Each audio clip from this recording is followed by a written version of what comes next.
কান ধরো, কান ধরো বলছি। শুধু কান ধরলেই হবে না, মুরগি হও। কিরে, কি হয়েছে? আর উনি কি করেছে? আর বলিস না, প্রত্যেকটা দিন আমাকে ফলো করবে, রোজ রোজ ফুল পাড়াবে বাচ্চাদের দিয়ে, রোদ বৃষ্টি ঝড় যাই হোক না কেন আমাকে দেখার জন্য দাঁড়িয়ে থাকে। এটা তো ভালো কথা। হ্যাঁ, এই পর্যন্তই তো ঠিক ছিল। কালকে কি করছিস জানিস? লাভ লেটার পাঠিয়েছে। তুই বল, বাবা দেখলে কি হতো আমার? এই, তোর নাম কি নীলা? হ্যাঁ। তোর বাপের নাম কি কাদের শিকদার? হ্যাঁ। এটা উড়াইলো। এই ওয়েট, কি করেছি আমি? তুই কিছু করছ নাই, করছে তোর বাপে। তোর উড়াইলো যামু, তোর বাপে সুর করে চান্দা দিয়া যাবো, বুঝছ নাই? এই বেটা দাঁড়া আসিস কে? উড়াইলো।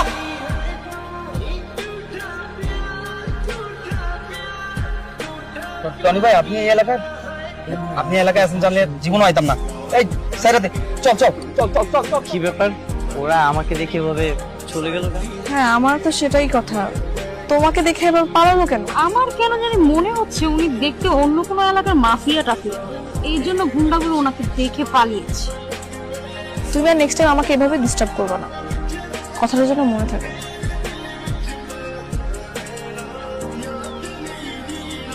Rafi call this. হ্যালো, হ্যাঁ, রাফি বলছি। তুমি আমার কেন কল দিয়েছো? আমাকে এত বিরক্ত করলে কিন্তু আমি তোমার নাম্বার ব্ল্যাক লিস্টে পড়াবো। না না না, আমি তো তোমাকে খুব ভালোবাসি। তুমি কেন আমাকে ব্লক লিস্টে? খুব ভালোবাসো তাই না? হ্যাঁ, খুব ভালোবাসি। তুমি যদি নীলাকে ভালোই বাসো তাহলে ভালোবাসা পূরণ দাও। বলো কি করতে হবে? এখন তো অনেক রাত, তুমি কি এই মুহূর্তে নীলার জন্য আইসক্রিম আনতে পারবে? কেন পারবো না, অবশ্যই পারবো। শুধু আনলেই হবে না, দেয়াল টপকিয়ে দোতলায় দিয়ে যেতে হবে। আমি আসতেছি। ঠিক আছে। কি চলে আসছো? তো আসবো না? তুমি আইসক্রিম খেতে চেয়েছো, আমি আসলে হয়? বুঝছি, তুমি অনেক কিছু পারো। তাহলে কি আমি পাস? সেটা তো তোমাকে এখন বললে হবে না, তোমাকে আরো অনেক কিছু পরীক্ষা দিতে হবে। এখন তুমি যেখান দিয়ে এসেছো সেখান দিয়ে যাও। ঠিক আছে, তাহলে কি আমি যাবো? হ্যাঁ যাও।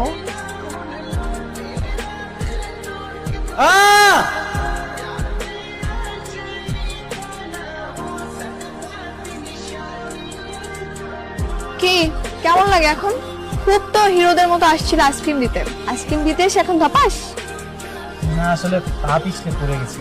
ভালো ইচ্ছা, আর পিছিয়ে পিছিয়ে ঘুরতে পারবো। ডাক্তার বলেছে গুরুতর কিছু না, তাড়াতাড়ি ঠিক হয়ে যাবে। তোমার পিছনে ঘুরতে পারবো। তাই না? হ্যাঁ তাই। ভালোবাসা মানুষের জন্য মানুষ তো কত কি করে, জীবন পর্যন্ত দিয়ে দেয়। আমার তো সামান্য পা মুছড়ে গেছে। আচ্ছা, যা হওয়ার হয়ে গেছে। আশা করি এখন থেকে তোমার মাথা থেকে সব ভূতগুলো নামবে। আমার মাথায় তো তোমার ভূত আরো চেপেছে। তুমি একটা পাগল। হ্যাঁ, তোমার জন্য। যেভাবে পিছিয়ে লেগে আছো মনে হয় না আই লাভ ইউ বলতে আর বেশি দিন লাগবে। আজই করো না?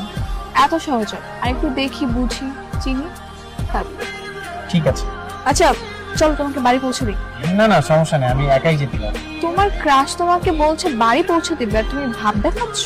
ঠিক আছে, চলো আমাকে পৌঁছে দাও। তোমার বাসায় কেউ থাকে না? না, আমি এখানে একাই থাকি, আমার আপন বলতে কেউ না। তুমি আমার ছবি দেয়ালে টাঙিয়েছো? তুমি তোমার সবকিছু, আমার ভালোবাসা। তোমার ছবি না দেখলে তোমার সকালটাই শুরু হয়। পাশে উনি কে? আমার মা। বাহ, মায়ের পাশে আমাকে রেখেছো। কারণ মা তোমাকে খুব পছন্দ করে। আচ্ছা হয়েছে, আমি তাহলে চলে যাই। ঠিক আছে, বাই। শোনো, লাভ ইউ। কিরে, কি ব্যাপার? মিটমিট করে হাসছিস কেন? আমি বলে দেই, এই না না, কি বলবি? আরে বল বল। তোমাকে তো প্রেমে পড়েছে। তাই কি? না না বাবা, এরকম কিছুই না। এই তোকে আমি বলেছি প্রেমে পড়েছি? আমার মেয়ে প্রেমে পড়েনি, কিন্তু পড়তে যাচ্ছে, তাই তো? না বাবা, এরকম কিছুই না। তার ছেলেটার নাম কি? কি করে? বাবা, ওর নাম রাফি, বিজনেস করে, বাসায় কেউ নেই, ও একাই থাকে। তো একদিন বাসায় রাখ না, দেখা করি। কি বলো, আনবো? হ্যাঁ। কি ভেবেছো এখানে আসতে বলেছি বলে কি আমি পটে গেছি? না, তেমন কিছু না, তবে তুমি যে আমার উপরে একটু নরম হয়েছো সেটা আমি বুঝতে পেরেছি। সত্যি বলতে আমি কিছু শর্ত নিয়ে এসেছি, যদি তুমি সেগুলো মানতে পারো তাহলে আমি ভেবে দেখবো তোমাকে অ্যাকসেপ্ট করা যায় কিনা। বলো কি শর্ত? আমার ছোট্ট একটা সংসার, আমার হাজবেন্ড আমাকে অনেক বেশি সময় দেবে, প্রত্যেকটা দিন আমাকে ঘুরতে নিয়ে যেতে হবে। তাহলে তো আমি 100% করতে পারবো। বুঝতে পেরেছি। Will you be my lifeline? Yes.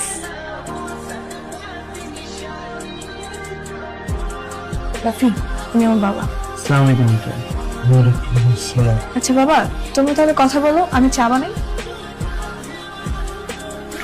তুমি কেন আমার মেয়েকে টার্গেট করেছো? হ্যাঁ আমি টনি। কিন্তু আঙ্কেল আমি এখন ভালো হয়ে গেছি, এখন আমি রাফি। একটা মাত্র মেয়ে, আমার মেয়ের জীবনটা নষ্ট করো না বাবা। আমার মেয়ের জীবন থেকে সরে যাও বাবা। আমি টনি নাম শুনলে সবাই অনেক ভয় পেত, কিন্তু আঙ্কেল আমি সেই লাইফ থেকে অলরেডি সরে এসেছি।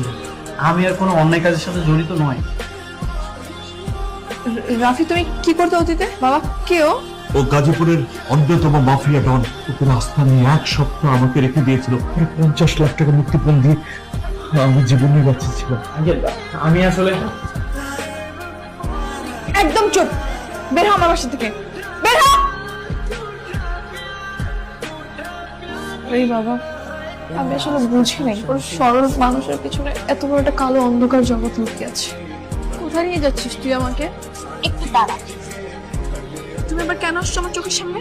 তোমাকে আমি নিষেধ করেছি না? তুমি কি চাও আমি তোমাকে পুলিশের হাতে ধরিয়ে দিই? আমি তোমাকে কিছু কথা বলতে চাই। আমি কি বলবো তুমি তোমার কথাটা তো শুনবে। আমি তোমার কোনো কথাই শুনবো না, তোমার কোনো কথাই না ট্রাস্ট করবো না। লিসা, তুমি চুপ করে আছো কেন? ও তোকে কি বলতে বলছে? নীলা, সত্যি বলতে রাফি ভাই আমারই পূর্ব পরিচিত, আর আমার কলেজেরই সিনিয়র বড় ভাইয়া। রাফি ভাইয়া সত্যি অনেক ভালো হয়ে গেছে রে। হ্যাঁ সত্যি, আমি গুন্ডা মাফিয়া ছিলাম, সবাই আমাকে অনেক ভয় পেত। কিন্তু বিশ্বাস করো, আমি আর এখন আর কোনো অন্যায় কিছুর সাথে জড়িত নেই। পৃথিবীতে আমার আপন বলতে একজনই ছিল, আমার মা। আমার মা মারা যাওয়ার পর আমি তার ইচ্ছাটা পূরণ করতে চাই। আমার মার ইচ্ছাটা ছিল সে তোমাকে বউ হিসেবে দেখতে চায়, আর তোমার খোঁজ নিতে গিয়ে লিসার সাথে যোগাযোগ। দেখেন ভাইয়া, এটা কোনো মতেই সম্ভব না। নীলা আপনাকে কখনোই বিয়ে করবে না। আমি আমার মায়ের ইচ্ছাটা পূরণ করতে চাই, সেটা যে কোনো কিছুর বিনিময়ে। আপনি কি আপনার মাকে অনেক বেশি ভালোবাসেন? আপনি আপনার মায়ের স্বপ্ন, ইচ্ছে পূরণ করতে পারবেন? সব করতে পারবো। তাহলে ভাইয়া আপনি ভালো হয়ে সুন্দর স্বাভাবিক জীবনে ফিরে আসেন। নীলা তো আমার মামা, তো ও অনেক ইমোশনাল। আপনি ওর পিছনে লেগে থাকেন, দেখবেন কাজ হয়ে গেছে। ভেবে দেখি। এরপর যখন তোমাকে প্রথম দেখি, সত্যি বলতে আমার অনেক পছন্দ, আমি তোমাকে অনেক ভালোবাসি। আর তখনই আমি লিসার হেল্প করি, তোমার পিছনে লেগে থাকি। তোর লজ্জা করে না? নিজের কাজিনকে এরকম একটা ছেলের সাথে তুই জড়িয়েছিস? নীলা, বিশ্বাস করো, আমি আর কোনো অন্য কোনো কিছুর সাথে জড়িত নেই। আচ্ছা, আমি তোমার কোনো কথাই শুনবো না। তুমি ভালো হও কি মন্দ হও তাতে আমার কিচ্ছু যায় আসে না। আর তোমার মতো একটা ছেলেকে বিয়ে করা তো দূরে থাক, আমি তোমার ছায়াও মারাবো। লিসা, সরি ভাইয়া, আমি আপনাকে আর হেল্প করতে পারবো না, সরি। তোর আগেই কইছিলাম এই সমস্ত মায়ের পিছনে ঘুরে কোনো লাভ নেই। আমি নীলার অনেক ভালোবাসি, ওরে আমার চাই। আমগো জীবনের সবচেয়ে বড় কথা কি জানোস? মায়া মানুষ। তোর আগেই কইছিলাম এই সমস্ত মায়ের পিছনে ছুটে কোনো লাভ নেই। এক কাম কর, বছর কাছে ফিরা চল, সরিটারি কইয়া তুই আবার আমগো তলে যোগ কর।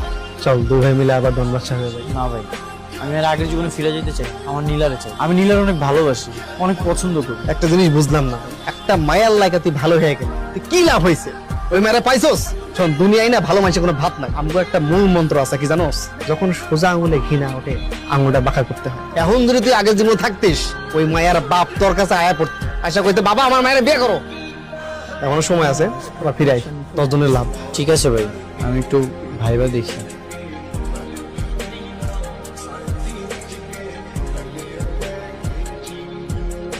আর একবার ফোন দিলে কিন্তু আমি ফোন ভেঙে ফেলবো। আচ্ছা আচ্ছা, আমি আর একটাও কল দিব না। তুমি শুধু আমার একটা প্রশ্নের উত্তর দাও। কি উত্তর? শুধুমাত্র তোমার জন্য একটা ছেলে অন্ধকার জগৎ থেকে আলোর জগতে ফিরে আসলো, শুধুমাত্র তোমার জন্য একটা ছেলে খারাপ সবকিছু ত্যাগ করলো, এখন তার অতীতের জন্য তাকে তুমি সরিয়ে দিবে? হ্যাঁ দিলাম। দেখো নীলা, আমি তোমাকে অনেক ভালোবাসি। আমার ভালোবাসা অ্যাকসেপ্ট না করো, কিন্তু আমি আমার আগের জীবনে ফেরত যাবো। হ্যাঁ তো যাও, তাতে আমার কিচ্ছু যায় আসে না। তুমি যেহেতু তোমার সিদ্ধান্ত জানিয়ে দিয়েছো, আমিও আমার সিদ্ধান্ত নিয়ে নিব। কি সিদ্ধান্ত?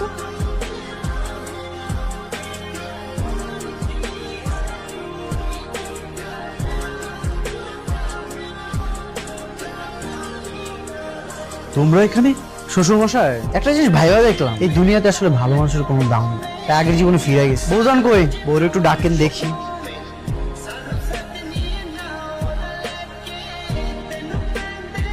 আচ্ছা, আমগো বিয়া মায়ের ইচ্ছাটা পূরণ করার লেগা ভালো হয়ে গেছিলাম, তাই তোমার লগে বিবাহ বন্ধনে আবদ্ধ হইতে চেয়েছিলাম সুন্দর। কিন্তু তোমার জেদ, মন মানসিকতায় এখন জোর করে বিয়ে করা ছাড়া আর কোনো উপায় নেই। কি বলছো এসব? তোমরা চাইলে কি বিয়ে হবে নাকি? হবে, আপনি চাইলেই হবে, আর নাইলে আমার এই পিস্তলের প্রথম বুলেট যাবে আপনার বুকে। রাফি বাড়াবাড়ি হয়ে যাচ্ছে কিন্তু। এখন যা হবে সব বাড়াবাড়ি। ফারুক ভাই, আপনার শ্বশুর মশাই সবকিছুর ব্যবস্থা করেন, আমি আমার বউজানটা নিয়ে শপিং এ যাই। আমি যাবো না। বেশি বাড়াবাড়ি করো না, তাহলে একটা বন্দুকের গুলিও না মিস হবে না। সবগুলো তোমার বাবার বুকে যেয়ে লাগবে। বাবা বাবা রাফি, কি কি লাগবে এখান থেকে নাও, সব লাল লাল নিবা, যেন তোমাকে লাল টুকটুকে বউ লাগে। লাল টুকটুকে বউ সাজিয়ে আমাকে তোমার সংসার করাবে? হ্যাঁ, তুমি আমার বাবাকে জিম্মি রেখে আমাকে বিয়ে করতেছো, এর ফল তুমি পাবে। ফল যাই হোক না কেন, কি বললাম, সবকিছু লাল লাল নিতে। তুমি বের হও। কেন? আমার যা যা পছন্দ হবে আমি সেগুলো দিয়ে ট্রায়াল দিব। ট্রায়াল দেওয়ার সময় তুমি এখানে থাকো না, বের হও। ঠিক আছে। ভাইয়া আপনার ফোনটা একটু দিবেন, আমি 999 কল করবো। কেন? দেন না, লাগবে। স্যার আমি খুব বিপদে আছি, আমাকে কিডন্যাপ করা হয়েছে আর আমার বাবাকে জিম্মি করা হয়েছে। জি স্যার, 8 নম্বর সেক্টর 3 নম্বর রোড 3/43 নম্বর। একটু তাড়াতাড়ি আসুন স্যার, হেল্প মি স্যার। ভাই কাজী কই? ওই! কেউ নড়াচড়া করবে না।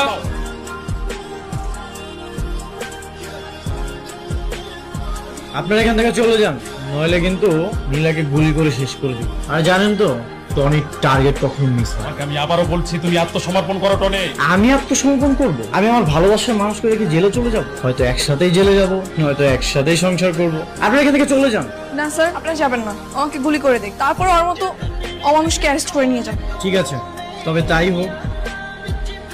পৃথিবীর বুক থেকে মুছে ফেলে আমার ভালোবাসা। না না, প্লিজ প্লিজ প্লিজ, তুমি